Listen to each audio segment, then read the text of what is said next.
Sejam bem-vindas a mais uma recapitulação da lição com elas.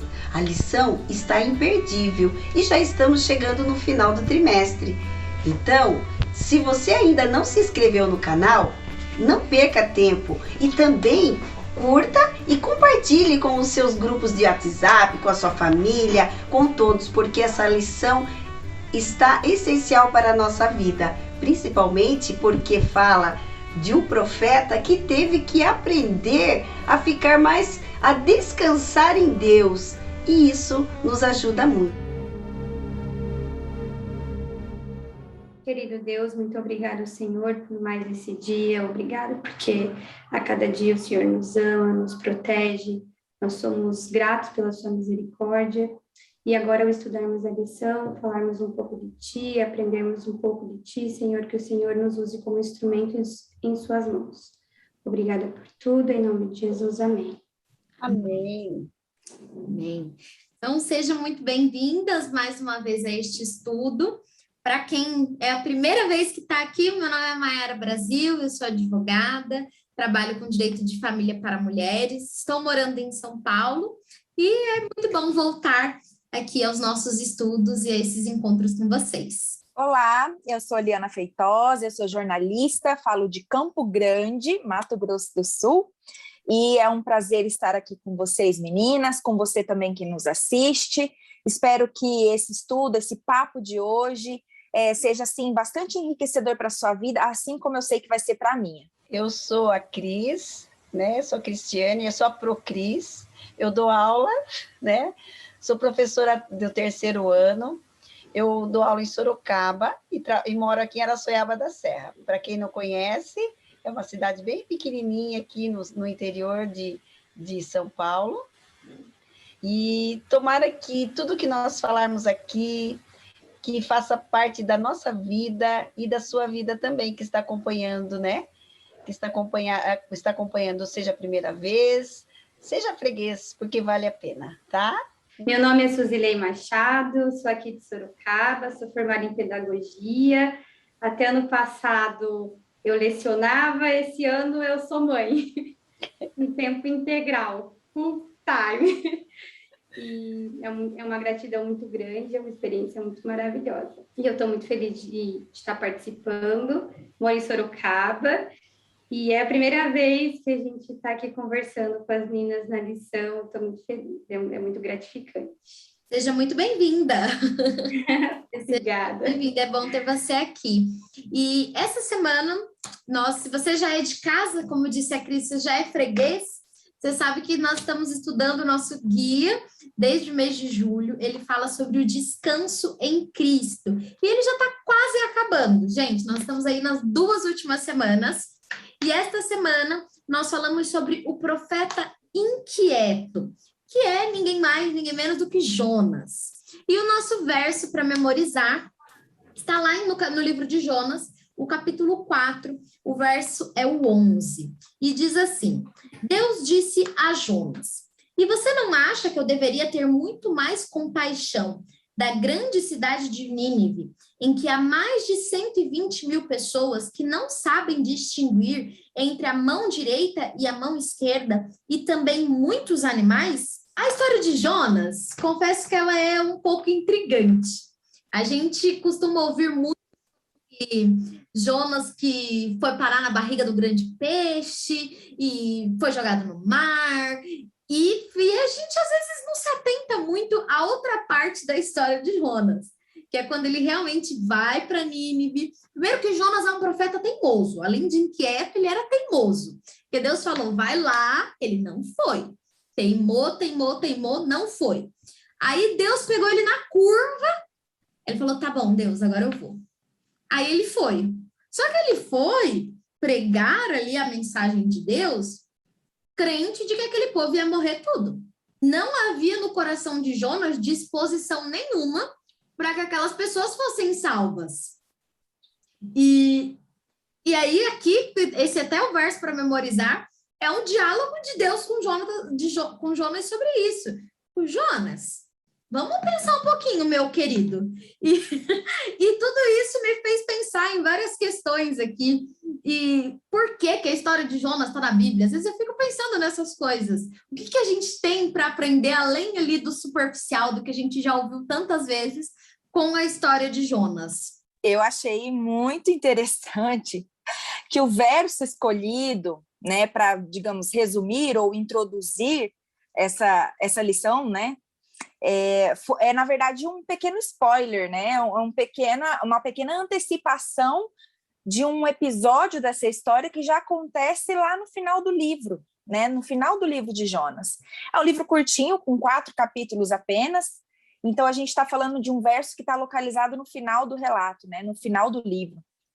E eu achei muito interessante porque a gente já tem ali uma ideia do que vai acontecer depois, né? Depois que Jonas cumpre a missão dele ali de pregar sobre o arrependimento, né? Convidar o povo de Nínive ao arrependimento, porque Nínive era um lugar ali complicado. E aí, antes da gente chegar, talvez, no detalhamento desse verso para memorizar, eu acho que vale a pena a gente se debruçar um pouquinho nesses contextos, né? Que é o que a lição faz nos seus primeiros dias ali, ela dá um contexto falando sobre essa cidade, por exemplo, né? Nínive era a capital do Império Assírio, e a lição ela narra que realmente era uma cidade cosmopolita, né? Uma cidade bem desenvolvida, uma grande cidade, e tinha tudo de bom e de ruim que tem nos grandes centros, né? Nenhum lugar é todo ruim, nenhum lugar é todo bom. Mas ali, em relação a essa localidade, a lição deixa muito claro o destaque que a Bíblia dá, né, as características que a Bíblia apresenta sobre essa região, né, falando que realmente ali estavam pessoas más, era uma sociedade que estava corrompida, havia muito roubo, havia muita corrupção, havia muita maldade, né, no meio do povo. Então, aquele povo realmente precisava de uma mudança drástica de vida, né? E é sobre isso, é nesse contexto que Jonas é convidado a ir para essa cidade. E aí, como a Mayara já falou, ele corta a volta. Ele falou: "Quê? Eu não vou mais nunca que eu vou lá. Aquele povo... Senhor, o senhor está sabendo quem é o povo assírio? O senhor se atentou para quem é esse povo? Esse povo é muito mau. Eles vão acabar comigo. Eles vão detonar a minha situação, a minha vida, eu não vou ter, a minha situação não vai ter jeito, eu não vou." E fugiu de Deus, né? E aí aqui eu acho que é a primeira lição que a gente pode aprender com essa história, né? Às vezes a gente acha que está muito bem, obrigado, mas aí quando eu vejo Jonas fugindo de Deus, eu me identifico, porque eu não fui jogada no mar, nem fui cair na barriga de um grande peixe, mas eu já fugi de Deus várias vezes. E às vezes você em casa também, né? E aí aqui a gente já tem algumas lições, algumas ideias daquilo que a gente pode aprender com essa atitude de fugir de Deus, né? Eu quero acrescentar no que a Liana falou. Falei, meu Deus, se fosse eu acho que eu ia fugir também. Vamos dizer, ele quis julgar, né? Ele quis julgar, ele falou, porque a crueldade era muito grande naquele lugar. Eles esfolavam as pessoas vivas, né? Eles tiravam, faziam coisas cruéis, eram coisas horríveis, que, vamos dizer, tem uma palavra que eles faziam, empalamavam as pessoas, eles tiravam couro das costas. Então, o Jonas, eu acho que ele foi egoísta e, ao mesmo tempo, né, eu acho que deu medo nele, não sei o que foi. Ele falou assim, de jeito nenhum, em vez dele ir para um lugar, ele foi para o outro lugar mais longe, né? Daí, em vez dele confiar no poder de Deus, de cumprir, né, a ordem divina, ele foi dominado pela ansiedade, né? E é fácil a gente julgá-lo, e quando a gente conta a história para as crianças de Jonas, a gente só conta que ele está fugindo de Deus. Mas essa lição, ela me ensinou muito, porque às vezes a gente julga, né? E foi o que ele fez. Ah, não vou falar de Deus para aquela pessoa, não, porque ah, sei lá, será que ela vai aceitar? Ou ela tem outros caminhos, e não custa. Se Deus está pedindo, vamos fazer, né? Porque o poder não é nosso, o poder é de Deus. Tem uma parte que eu gostei muito da lição, que ela falava sobre Jonas ser um elo fraco. Por que ela destaca isso de Jonas ser um elo fraco? Porque tanto quanto a cidade de Nínive precisava da palavra de Deus, precisava da mensagem de Deus, Jonas também precisava desse momento com Deus, né? Então seria um momento para fortificar, fortalecer a união entre Deus e o povo e entre Jonas e Deus. Jonas não estava preparado para ter um amigo ou um vizinho de Nínive lá no céu. Ele estava assim, né, super arredio, ele não queria saber desse povo. E como a Mayara falou, ele estava esperando, nossa, a hora que eu pregar lá para aquele povo, que é o que Deus quer, eu vou sentar e vou assistir de camarote Nínive ser destruída. Porque era isso que ele esperava. Mas tem uma passagem bíblica que fala assim, que Deus, em Jonas, Deus se arrependeu de destruir a cidade de Nínive porque o povo se arrependeu de verdade lá. Até o rei, que era irredutível, ele se vestiu de pano de saco, ele se humilhou perante Deus e ele reconheceu a grandeza de Deus. Então, Deus se arrependeu de destruir Nínive porque ele viu que o arrependimento do povo era realmente real. Era algo que estava entregue de coração. Genuíno e verdadeiro. É isso mesmo, genuíno e verdadeiro.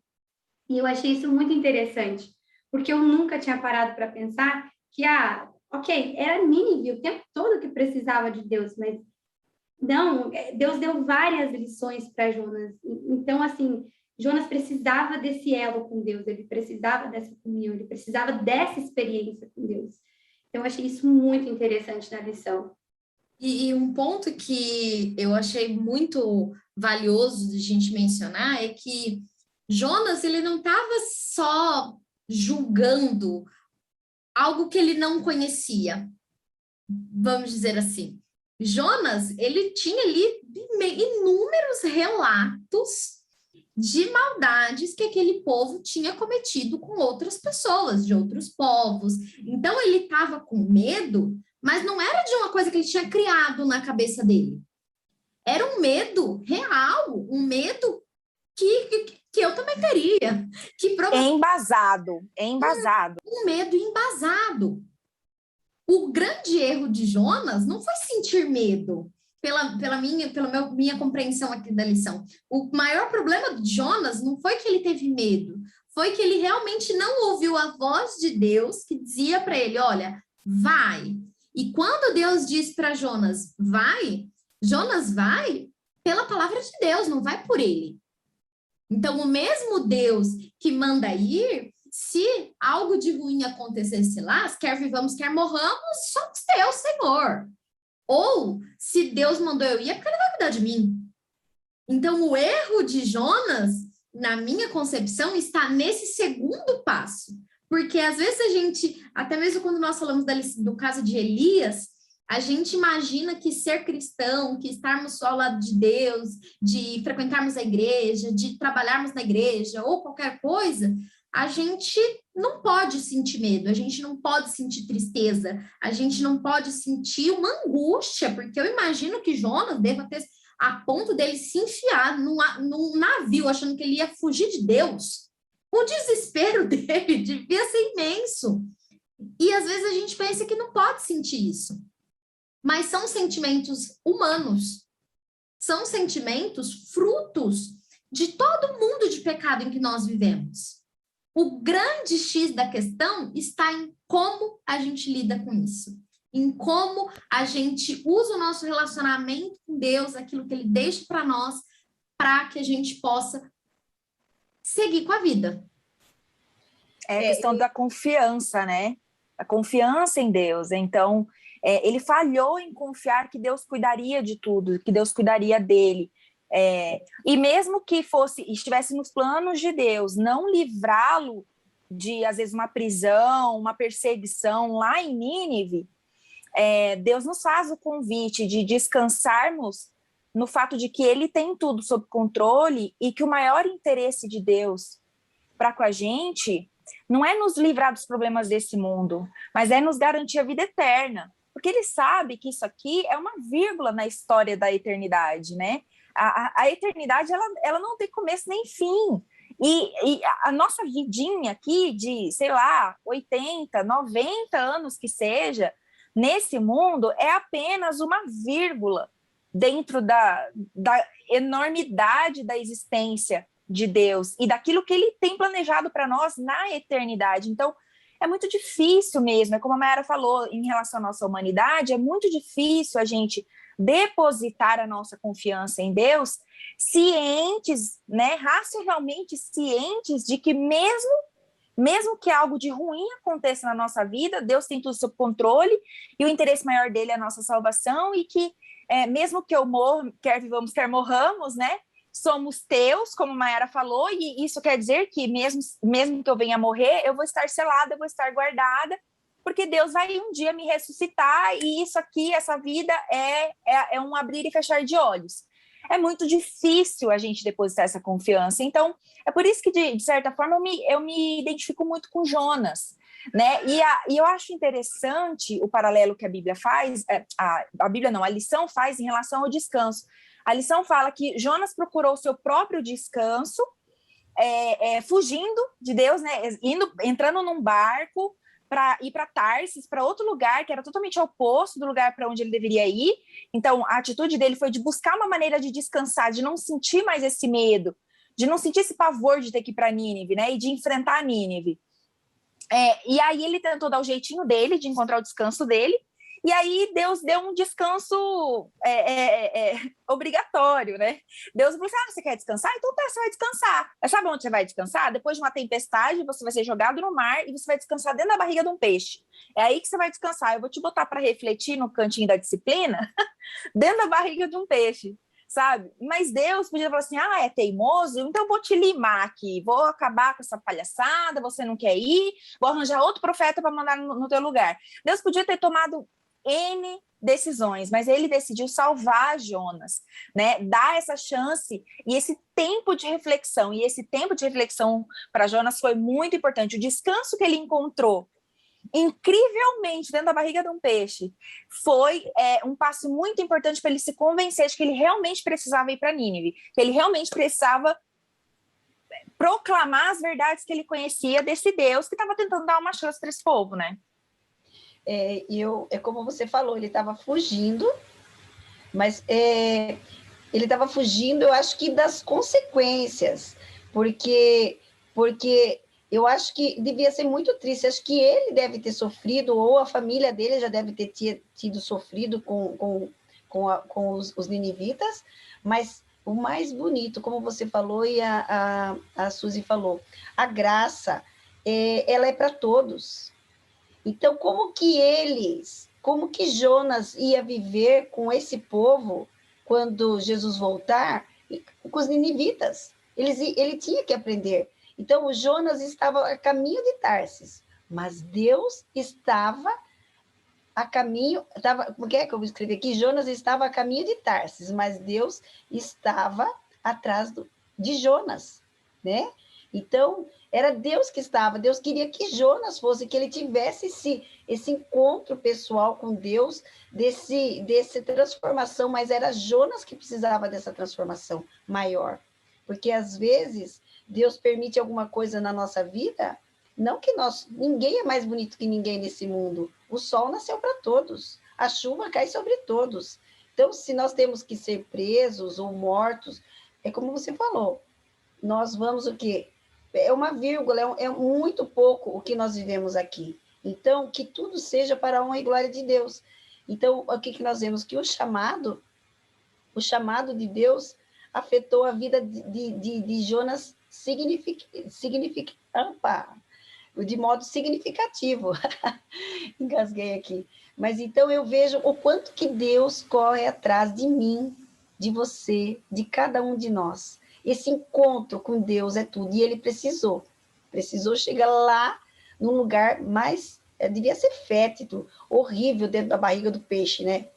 E o medo dele ser digerido totalmente, né? Ali nós vemos um milagre que Deus fez, né? Porque o peixe engoliu Jonas, ele foi inteiro e continuou inteiro lá na barriga do peixe. Imagine algas, né? Na Bíblia fala que tinha algas, imagine, porque dentro do peixe, dentro da gente, não cheira bem. Então, precisou aí para refletir, não é verdade? E como se não bastasse, ele ainda foi vomitado. Ai, gente. Não deve ter sido uma experiência legal, né? Vamos combinar. Não deve ter sido muito agradável, mas mesmo assim foi assim uma demonstração muito clara da graça de Deus, da misericórdia, né? É o que acabou, é o que foi dito agora. Estranhamente, Jonas tinha experimentado a graça de Deus, pensava que a graça fosse algo tão exclusivo que somente alguns podiam ter a oportunidade de depender dela e descansar nela, né? É um trecho que a lição traz. Então, assim, poxa, ele experimentou a misericórdia de Deus, agora ele precisava passar o bastão. Ele precisava compartilhar essa misericórdia. Realmente, Deus me poupou, eu podia ter morrido. Eu ainda falei para o pessoal lá do barco, me joga no mar, porque essa tempestade está acontecendo por minha causa mesmo, sei que a culpa é minha, pode me jogar no mar. A galera não queria jogar no mar, pediu perdão para Deus, Senhor, nos perdoe por jogar ele no mar, porque ele vai jogar no mar e vai morrer nesse mar. Então, nos perdoa, mas a gente vai ter que jogar, porque, né, foi o Senhor que quis, o Senhor que gerou essa tempestade, então é porque o Senhor realmente quer ter um papo com Jonas. Então, vamos... E ele, no final das contas, acaba vivo, né? De toda essa experiência, sai vivo dessa experiência.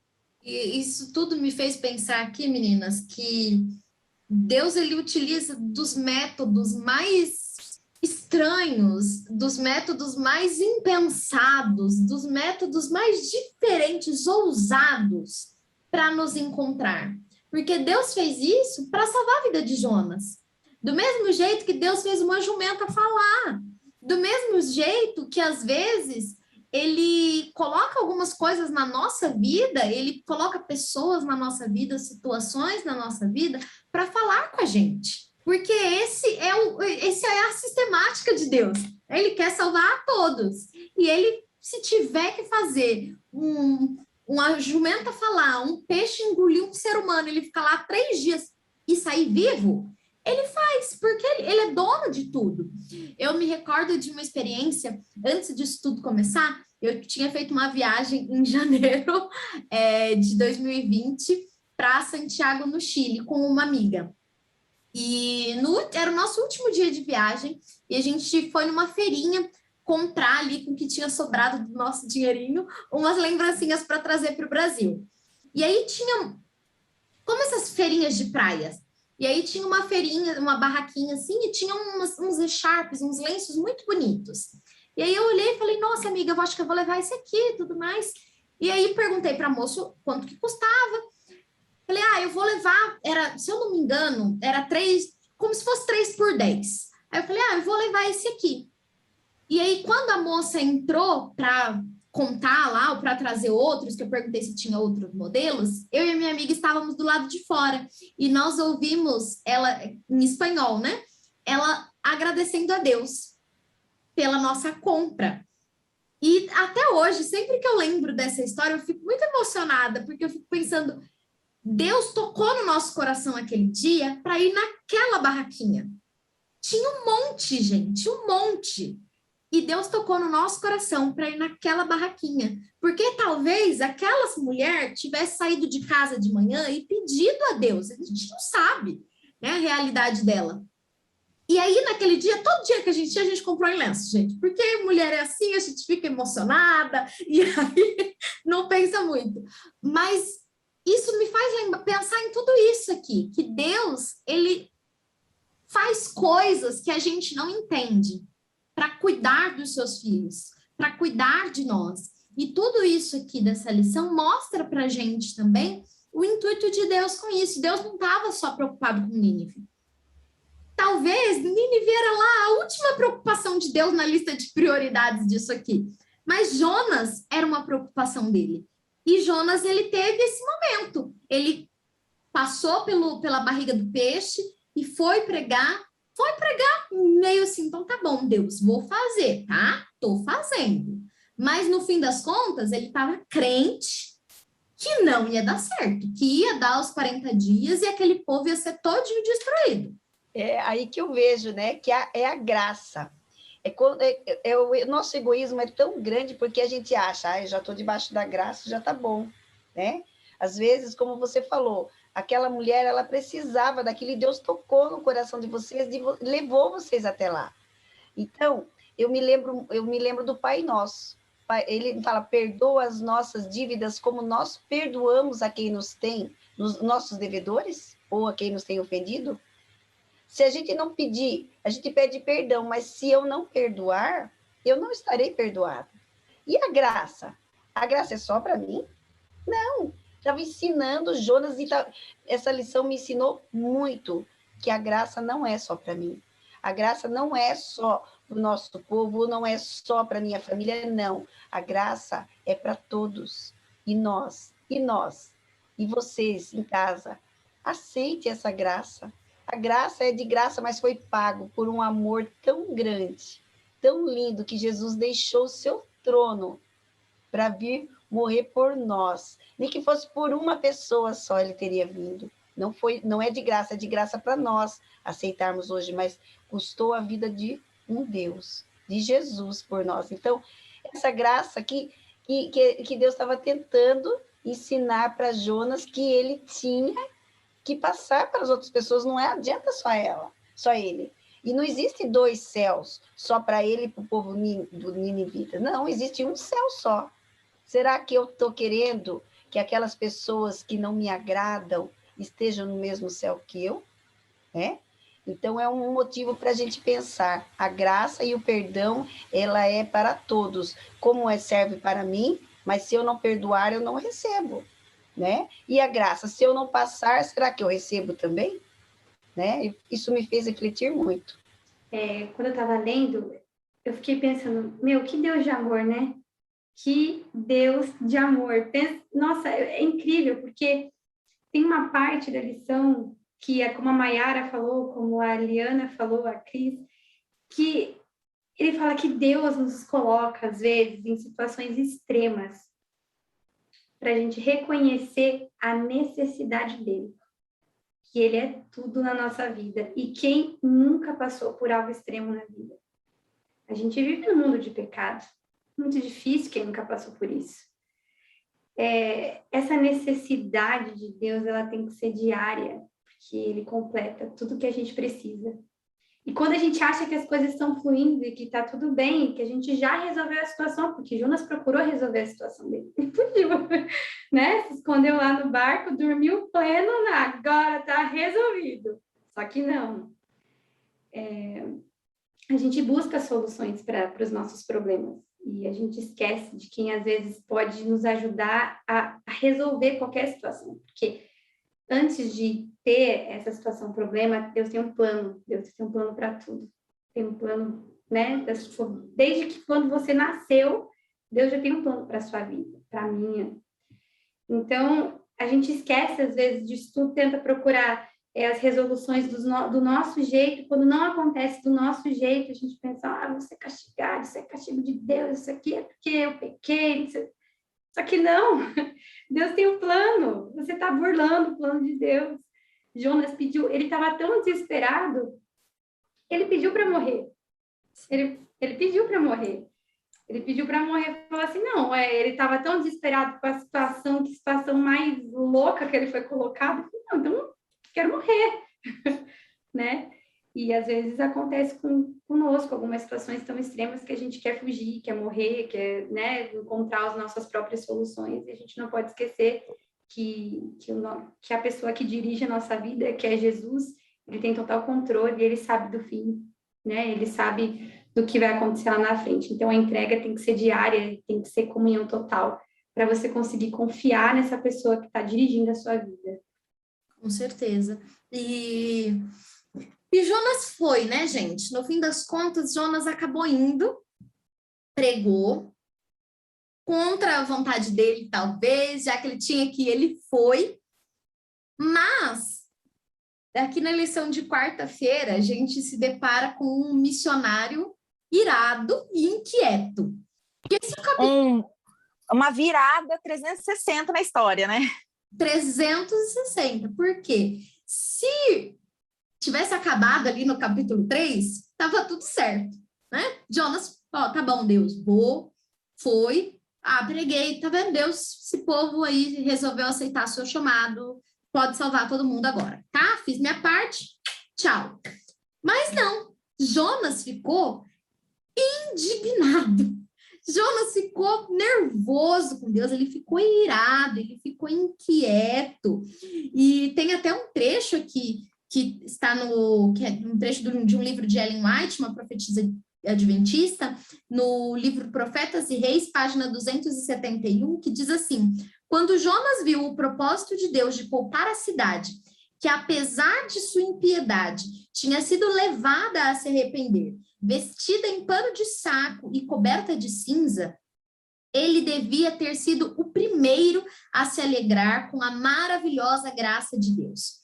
No entanto, ao contrário disso, permitiu que sua mente se fixasse sobre a possibilidade de ser considerado um falso profeta. Preocupado com a sua reputação, ele perdeu de vista o valor infinitamente maior dos que viviam naquela cidade infame. E aqui, gente, mais uma vez, a história dá uma volta, né? Como a Liana falou, porque o povo aceitou, e nós que nascemos no reino de Deus como missionários, o que deixa o coração de um missionário mais contente, mais feliz, é ver as pessoas aceitando o chamado. É ver que as pessoas estão realmente aceitando ali o partido de Jesus, o lado de Jesus. Mas Jonas não, ele falou: oh Deus, você fez eu fazer esse escândalo, falar que você ia matar todo mundo, e agora você não vai matar ninguém. E eu vou passar de mentiroso. Eu vou passar de mentiroso, Deus. E aí que ele tá, de novo, com a visão dele deturpada.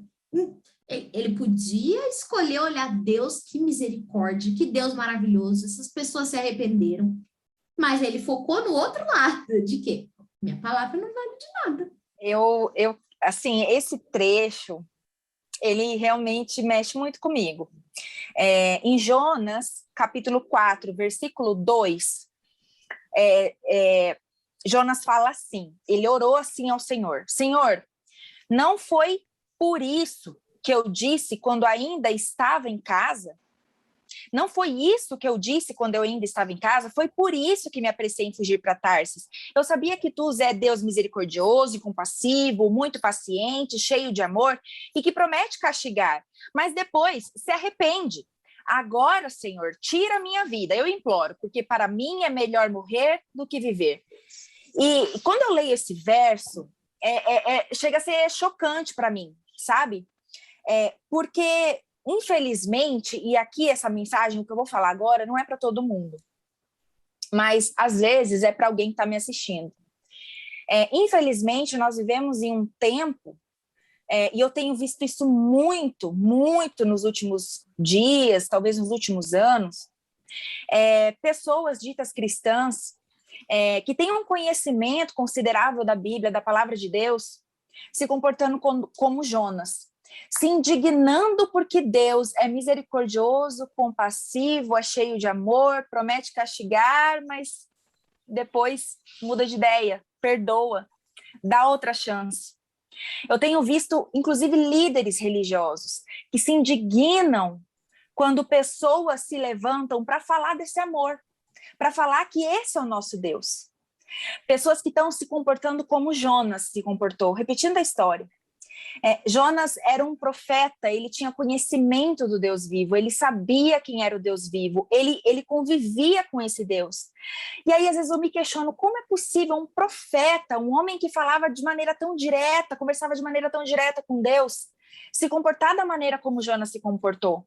Como que é possível um homem escolhido a dedo por Deus, que tem um relacionamento, uma comunhão com o divino, se comportar de tal maneira a ponto de querer morrer porque não estava suportando ver um povo que estava fadado à morte receber uma segunda chance? E aí que vem esse versículo, né, do verso para memorizar, que a gente falou lá no começo, que a Mayara leu, que diz: contudo, Nínive tem mais de 120 mil pessoas que não sabem nem distinguir a mão direita da esquerda, além de muitos rebanhos. Não deveria eu, Deus falando, né, para Jonas, não deveria eu ter pena dessa grande cidade? E aí eu te pergunto, você que está me assistindo, será que não deveríamos nós, cristãos, que conhecemos esse Cristo, que conhecemos essas verdades bíblicas, ter piedade daqueles que estão, sabe, ao nosso ponto de vista, perdidos e perdidos para sempre?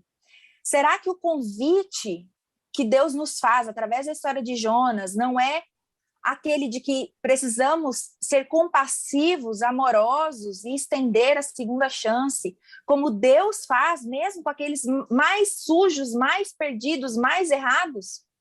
Será que a nossa atitude não deve ser exatamente a atitude contrária de Jonas? E muitas vezes a gente está simplesmente imitando Jonas. Então, essa história, ela mexe de uma maneira, sabe, especial comigo, porque ela escancara diante de mim profetas modernos, líderes religiosos da atualidade, como Jonas era no seu tempo, que estão usando a sua influência para com Deus para limitar o poder de Deus, para questionar a graça de Deus, para se revoltar contra Deus. A Bíblia fala que Jonas se enfureceu com Deus. Será que eu estou me enfurecendo quando Deus dá uma segunda chance para alguém que eu julgo está perdido? Que eu não seja essa pessoa. Deus queira que eu não seja essa pessoa. Eu não quero ser como Jonas. Eu não quero repetir esse Jonas, sabe? Eu não quero repetir esse Jonas. Mas eu sei que eu posso repetir. Eu posso já estar fazendo isso hoje. Então, que Deus tenha misericórdia de mim, porque eu não quero ser essa pessoa. E é fácil, né, meninas? Quando a gente percebe assim, eu acredito que para Jonas tenha sido fácil ter esse comportamento. Da mesma forma como para a gente, às vezes, é fácil cair nessa armadilha do inimigo, de achar que, tá bom, eu até mereço. Aquela velha história do filho pródigo. Eu até mereço, porque eu tô aqui na casa do meu pai o tempo todo. Eu não saí, não fui para lugar nenhum. E nunca recebi uma festa. Agora o outro vai, apronta, quando volta ainda recebe uma festa. É muito fácil, a gente percebe que não é difícil a gente ser essa pessoa. E é por isso que eu acredito que a lição traz essa história para mostrar para a gente o quanto nós temos que ser intencionais no serviço, intencionais na nossa comunhão com Deus, para permitir que Ele realmente tome conta da nossa vida e dos nossos pensamentos, das nossas atitudes, para a gente realmente não ser essa pessoa. E a lição, assim, ela, logo no final, eu não lembro se, acho que é na parte de sexta-feira, ela fala assim, que Deus não nos chama apenas para o sucesso, né? Ele nos chama para sermos fiéis a Ele, né? Então, às vezes, na nossa mente pequena, falha, né? Jonas pensou, poxa, eu vou falar para o povo, você é um profeta mega conhecido porque, né, pregou para a cidade que ia ser destruída por Deus, né? E às vezes Deus não nos prepara só para isso, né? Ele nos prepara para sermos fiéis a Ele, para nós voltarmos a Ele com o nosso coração, com a nossa mente, para que a gente consiga transmitir o amor dele para as outras pessoas, não só da maneira que tem aplauso, né? Mas da maneira que a gente possa demonstrar em ações, em gestos, o amor dele. Então, nossa, que lição, né? Gente, eu nunca pensei que ia ser tão profundo estudar Jonas, porque a Cris, né, foi companheira da Cris aí de sala de aula, quando a gente toca nesse assunto de Jonas, a gente só, Jonas foi, né, engolido pelo peixe e tal, e acaba aí, pronto, acabou. E quando a lição traz esse aprofundamento sobre isso, sobre a história desse profeta, puxa, que incrível. Isso com certeza, eu até falei com meu esposo ontem, falei, nossa, isso mexeu muito comigo, com a minha vida, sabe? Me fez ter várias reflexões durante o dia sobre alguma maneira, sabe? Ficava pensando, nossa, e se agisse assim, e naquele tempo? Então, que lição! Olha, eu estou surpresa com a profundidade que a história do profeta Jonas deu para minha vida. É incrível. Eu quero até encerrar a minha fala e ir para as minhas considerações finais, lendo uma frase, né, um pequeno trecho do nosso guia de estudo, que eu achei assim muito certeiro. Eu acho que ele assenta as ideias, sabe? Tá na lição de quinta-feira e diz assim: o Senhor chamou Jonas para ir a Nínive porque amava os ninivitas e os queria em seu reino. Mas também chamou Jonas porque o amava e desejava que Jonas, né, se tornasse mais semelhante a ele à medida em que trabalhavam juntos. Então, muitas vezes, eu acredito que Deus, ele permite certas situações na nossa vida, ou ele nos faz alguns pedidos que parecem, às vezes, até não fazer muito sentido, porque ele vê o todo. Ele tem uma visão do todo que a gente nunca vai ter nesse mundo, mas ele tem. Então, que a gente possa exercitar essa confiança em Deus, né? Que a gente possa, através da força e do poder de Deus, porque pelas nossas forças a gente não consegue, mas que através do poder e da força que Deus quer nos dar, nós possamos cada vez mais descansarmos nesse Deus, né? Descansarmos no sentido de confiar plenamente que Deus sabe o que está fazendo, que Ele está disposto a nos usar para fins maiores do que a gente pode imaginar, né? Que a gente consiga confiar nesse Deus. Eu também quero ir para minhas considerações finais. Na parte de quarta-feira, aqui no final, ele fala assim, né?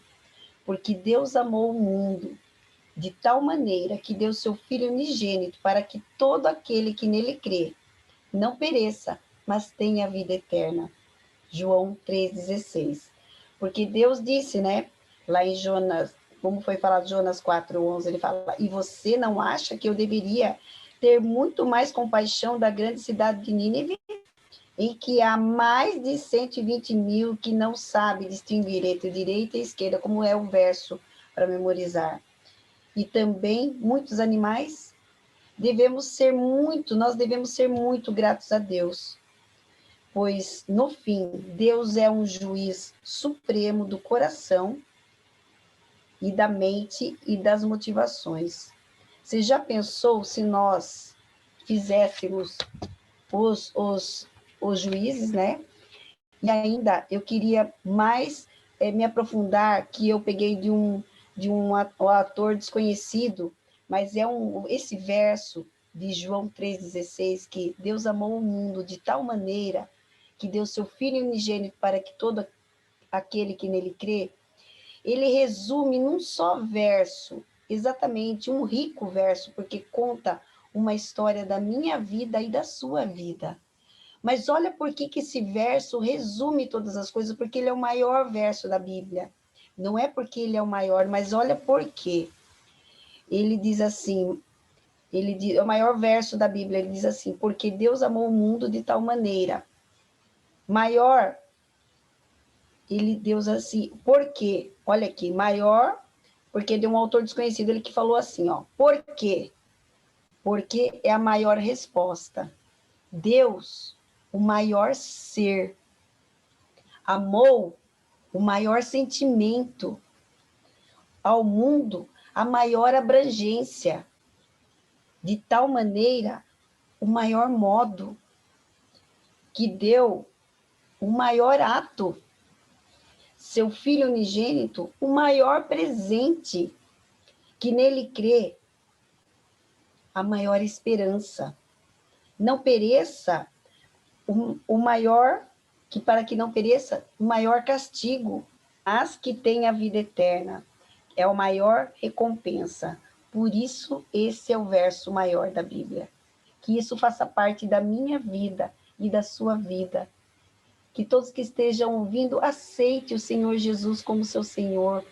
como nós falamos, essa lição trouxe uma lição tão grande para nós, que eu preciso ajudar outras pessoas a irem para Jesus para que eu seja salvo. Que Deus me ajude a cada um de nós. Por isso eu falo, seja freguês de ler a palavra de Deus, de aprender a saciar essa sede, porque o nosso maior tesouro, de Gênesis ao Apocalipse, é Jesus, o nosso maior tesouro. E a Bíblia é o nosso mapa que nos leva a esse tesouro. Meninas, realmente essa lição nos fez pensar muito, né? Nos trouxe muitas lições, além daquelas que nós já estamos aí carecas de ouvir, sobre a história de Jonas. E na minha vida, algo que me fez pensar bastante é realmente no esforço e na intencionalidade que nós devemos ter, que nós devemos tomar para não sermos como Jonas foi. Porque alguns sentimentos que Jonas teve, eles também são de fácil acesso ao nosso coração. É fácil nós sentirmos medo, é fácil nós sentirmos medo de sermos envergonhados, de falar uma coisa e depois Deus desmentir, entre aspas, aquilo que ele mesmo mandou a gente falar. É muito fácil a gente se sentir envergonhado, a gente sentir esse medo. Mas que nós tenhamos em mente que o maior desejo de Deus, o maior desejo é o plano da salvação para todos nós. Este é o maior evangelho, e essa é a maior verdade que nós podemos levar para as pessoas. Que Deus, ele quer salvar a todos, até aqueles declaradamente maus. Porque muitas vezes a gente pensa, parece que é mau, mas os ninivitas, eles eram declaradamente maus. E depois da mensagem de Jonas, eles verdadeiramente se arrependeram. Porque o perdão, ele é para todos, a salvação é para todos, assim como é para mim e é para você que está em casa assistindo também. Querido Jesus, muito obrigada, Senhor, pela vida, pela saúde, por este estudo, porque o Senhor coloca essas mensagens para que nós possamos aprofundar e para que nós possamos tirar lições para a nossa vida, lições práticas. Que o Senhor coloque no nosso coração o desejo de sermos mais semelhantes a Ti, de fazermos a Sua vontade e de reconhecermos que o Senhor usa todos os métodos possíveis e até os que nos parecem impossíveis para nos salvar, para nos manter pertinho de Ti. O Senhor esteja com cada família que está nos assistindo nesse momento, com cada uma das meninas aqui, em nome de Jesus. Amém. Que maravilha que você chegou até aqui! Não se esqueça de se inscrever no canal, curtir e compartilhar. Compartilhe com sua família, nos grupos de WhatsApp. E tenha um ótimo e abençoado sábado na companhia do Senhor Jesus.